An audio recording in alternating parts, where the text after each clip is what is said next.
नमस्कार, उम्मीद करता हूँ सबकी स्वस्थ होंगे, मस्त होंगे, अच्छे होंगे। आज हम बात करेंगे भारत और चाइना के बीच क्या रिश्ता फिर से अच्छा हो रहा है। देखा जाए जो भारत और चीन पूर्वी लद्दाख में यलेसी पर अपनी सेनाओं को देपसांग और डेमचोक से सैनिकों की वापसी शुरू कर दी है। आप लोग जानते होंगे जो सेंटेंट जैसे अस्थायी बुनियादी ढांचे को भी हटाया जा रहा है। दोस्तों ये सब हम करंट अफेयर्स के रूप में बता रहे हैं। अगर आप हमारे चैनल पर नए हैं तो चैनल को सब्सक्राइब कर लीजिएगा। देखा जाए दोनों देशों के सैनिक 28 से 29 अक्टूबर तक यहां से पूरी तरह से पीछे हट जाएंगे और दोनों पक्षों के सैनिक अप्रैल 2020 से पहले की स्थिति में वापस आ जाएंगे।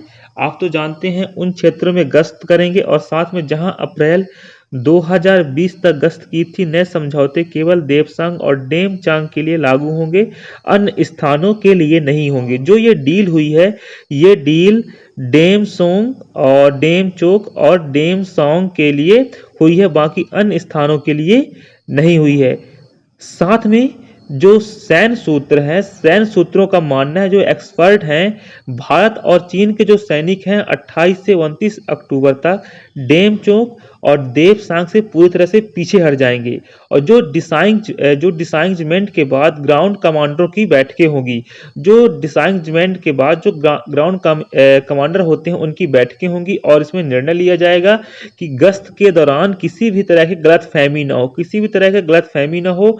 और इसके साथ में इसके लिए दोनों ओर से बताया जाएगा कि हम कब से गश्त करने जा रहे हैं, हम कब से पेट्रोलिंग करेंगे और कब से दोनों देशों के रिश्ते में एक अच्छे सुधार की वापसी हो सकती है। तो 28 से 29 अक्टूबर के बीच दोनों देशों की जो सेनाएं हैं वह डेमचोक और देपसांग से पूरी तरह से पीछे हट जाएंगी और एक नए स्तर पर भारत और चाइना का रिश्ता जाने की संभावना। लेकिन चाइना की हरकत आप तो जानते हैं, चाइना पर कभी भी कुछ भरोसा नहीं किया जा सकता है। इस हिसाब से जो चाइना है, इस महीने के अंत तक जो पेट्रोलिंग होने वाली है वह शुरू हो सकती है। जो एक्सपर्ट हैं उनका मानना है कि दोनों स्थानों से जो डिसाइंजमेंट के साथ ही शेड या टेंट जैसे अस्थायी बुनियादी ढांचे को हटाया जाएगा और इन बुनियादी ढांचाओं को हटाने के बाद दोनों पक्ष क्षेत्र पर निगरानी रखेंगे, काफी ज्यादा एक्टिव होंगे दोनों पक्ष अपने क्षेत्र में, अपने एरियाज पर। और साथ में चीन के साथ जो बातचीत केवल देपसांग और डेपचोक के लिए फैसला हुआ है। और साथ में आप तो जानते हैं भारत और चीन की सेना इस महीने के अंत तक अपने अपने पेट्रोलिंग पॉइंट्स पर गश्त करना शुरू कर देगी। और जून 2020 में गलवान क्षेत्र में दोनों देशों के सैनिकों के बीच जो संघर्ष हुआ था, इसके चलते संबंधों में तनाव आ गया था काफी ज्यादा। चाइना के बहुत सारे ऐप्स जो हैं आप तो जानते हैं, जो उस समय काफी ज्यादा टिकटॉक चलता था जिसने भारत के बहुत सारे युवाओं को इसमें झोंक दिया था, वो सारे ऐप्स भी बंद हो गए थे सिर्फ इसी मुद्दे के चलते।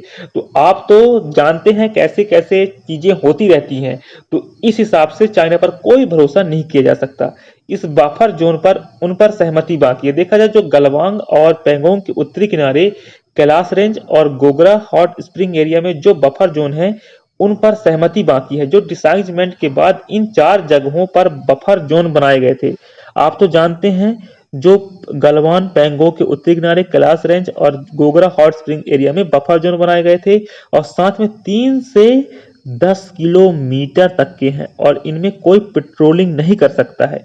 जो एक्सपर्ट हैं, जो सूत्रों को मानना है कि बातचीत सही रास्ते पर है, इस वजह से बफर जोन खत्म करके अब पेट्रोलिंग शुरू करने के लेकर भी बातचीत आगे बढ़ रही है। तो ये सारी चीजें भारत और चाइना के रिश्ते की एक नई शुरुआत मानी जाती है। लेकिन हम चाइना पर कोई भरोसा अभी से नहीं कर सकते। चाइना हमेशा अपना रवैया चेंज कर देता है। तो अब चाइना भी जानता है जो भारत का जो उसका मार्केट है वह भारत में ही। भारत एक ऐसा देश है, सारे देश भारत में ही इन्वेस्टमेंट करना चाहते हैं। तो उम्मीद करता हूँ पसंद आई होगी, ना भी आई होगी तो आप लोग एक फ्रेंड कर लीजिएगा। धन्यवाद, टेक केयर, जय हिंद, जय भारत।